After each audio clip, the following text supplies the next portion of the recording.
കഴിഞ്ഞു പോയാൽ എവിടെ പറിക്കാനാ തന്നെയല്ല. ഇപ്പൊ തളിരലയുടെ സമയമല്ലെന്ന് എനിക്ക് തോന്നുന്നു. അതിന് എനിക്ക് തോന്നുന്നത് വേനക്ക് മഴയിലാന്ന് തോന്നുന്നു തളിരല ഉണ്ടാവണേ. എല്ലാ മൂത്തയിലും എല്ലാ പ്ലാവോട്ടും നോക്കി അറിയാം ചക്ക ഉണ്ടാവുന്ന സമയമല്ലേ ഇപ്പൊ. അതേ ഒരു ചമ്മന്തി അരയ്ക്കാൻ പോവാ. ഉപ്പുമാങ്ങ മാങ്ങയെന്ന് പറഞ്ഞാൽ മോണ്ട മാങ്ങ തൊണ്ടി എത്തി അരിഞ്ഞിട്ടത്. അത് ഇതേ ഒരു ഇത്ര എടുക്കണോളൂ കേട്ടോ. ഉപ്പ് മുന്നിലിട്ട് വെച്ച് കഴിഞ്ഞാൽ കുറച്ച് നാളിത് കേടുകൂടാതെ ഇരിക്കും. ഉപ്പ് മുന്നിലല്ലാതെ മോണ്ട മാങ്ങ തൊണ്ടി എത്തി ഉപ്പിട്ട് അരിഞ്ഞു വെച്ചിരിക്കുന്നതാണ്. ഉപ്പ് കുറച്ച് മുന്നിലേക്കിട്ട് കൂടുതലായിട്ടിട്ട് വെച്ച് കഴിഞ്ഞാൽ ഇത് പെട്ടെന്ന് കേടാവുകയോ ഇല്ല, കലങ്ങി പോവുകയോ ഇല്ല. ഉപ്പ് കുറവാണെങ്കിൽ ഇതിൽ പൂപ്പലും വരും, പെട്ടെന്ന് കലങ്ങിയും പോകും. നാട്ടുമാങ്ങയല്ലല്ലോ, മോണ്ടമാങ്ങ ആയതുകൊണ്ടാണ്. അപ്പൊ ഞാൻ ആ മാങ്ങ കൊണ്ട് സ്വല്പം മാങ്ങ ഇതിലേക്ക് ബൗളിലേക്ക് ഇട്ടിട്ടുണ്ട്. ഇനി കാന്താരി മുളക്, നമ്മുടെ സ്വന്തം കാന്താരി മുളക്, ഉള്ളി. ഉപ്പ് ഇപ്പൊ ചേർക്കണില്ല, കാരണം ഈ മാങ്ങയ്ക്ക് ഉപ്പ് ആവശ്യത്തിനുണ്ട്.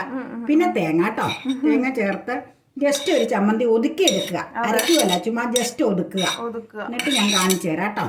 അപ്പൊ ഉപ്പ് എന്നിട്ട് നമുക്ക് ഒതുക്കി കഴിഞ്ഞിട്ട് ഉപ്പ് കുറവെന്ന് തോന്നുവാണെങ്കിൽ ഒരു പൊടിക്ക് ഉപ്പ് ആഡ് ചെയ്ത് ഉരുട്ടിയെടുക്കാം. അപ്പൊ ഞാനൊന്ന് ഒതുക്കട്ടെ. ഒതുക്കി എടുത്തിട്ട് നീ പോയാൽ മതി, തന്നെ കഴിയും. അതുകൊണ്ടാണ് ചമ്മന്തി ഒതുക്കി ഇത് പ്ലേറ്റിലേക്ക് മാറ്റി കഴിഞ്ഞിട്ട് ഉപ്പൊക്കെ ഒന്ന് ഞാൻ മിക്സ് ചെയ്ത് കൈ കൊണ്ടൊന്ന് നോക്കട്ടെ. നോക്കിയിട്ട് കുറവാണെങ്കിൽ നമുക്ക് ഉപ്പ് ആഡ് ചെയ്ത് കൊടുക്കാം കേട്ടോ. എരിവൊക്കെ പാകായിരിക്കും. തേങ്ങയും പാകാം, പുളിയും പാകാം. മൂവാണ്ടിനാണെങ്കിലും നല്ല പുളിയുണ്ട് മാങ്ങയ്ക്ക്. തവണത്തെ പോലെ മാങ്ങയില്ലാത്ത ഒരവസ്ഥ.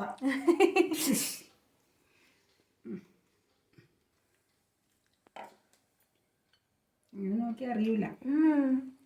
എല്ലാം കൂടെ ചേർക്കണം. നല്ല ഉപ്പ് ഇച്ചിരി വേണം. എല്ലാം കൂടെ ചേർത്തിട്ട് നോക്കണം. ഉപ്പ് വേണ്ടി വരും എനിക്ക് തോന്നിയായിരുന്നു. എരിവധികം ഉണ്ടോ? ഇല്ല. മാങ്ങ ഇല്ലാത്ത സമയത്തായിരിക്കുമല്ലേ ഇതിൻ്റെയൊക്കെ വില നമ്മൾ ശരിക്കും മനസ്സിലാവണേ. ഇപ്പം കാണുമ്പോൾ ശരിക്കും വായിൽ വെള്ളം വരണ്ടേ. ഇത് കുറച്ച് നാൾ മുന്നേ ഷൂട്ട് ചെയ്ത വീഡിയോ ആണ്. ഇനി ഇങ്ങനെ ഒന്ന് കഴിക്കണമെന്നുണ്ടെങ്കിൽ ഇനി മാങ്ങ ഉണ്ടാവണ വരെ കാത്തിരിക്കണം. അപ്പോൾ ദേ ആ ഉപ്പ് മാങ്ങ, കാന്താരിമുളക്, തേങ്ങ, ഉള്ളി, ഇച്ചിരി ഉപ്പ് ആഡ് ചെയ്യേണ്ടി വന്ന ചേർത്ത് അരച്ചതാണ്. ടേസ്റ്റ് ചെയ്ത് നോക്കിക്കോ. എൻ്റെ കയ്യിൽ അരച്ച മിക്സിങ് പാകായിരിക്കും. നോക്കിക്കോ, കണ്ടറിയാം. ഇനി നോക്കിക്കോ. ഒതുക്കുക കേട്ടോ ചെയ്യുള്ളൂ. ഇത് അരച്ചെടുക്കൂല കേട്ടോ, വെണ്ണ പോലെ അരയ്ക്കൂല. ഉപ്പ് എരിവും പുളിയൊക്കെ പാകാല്ലേ? കറക്റ്റാ.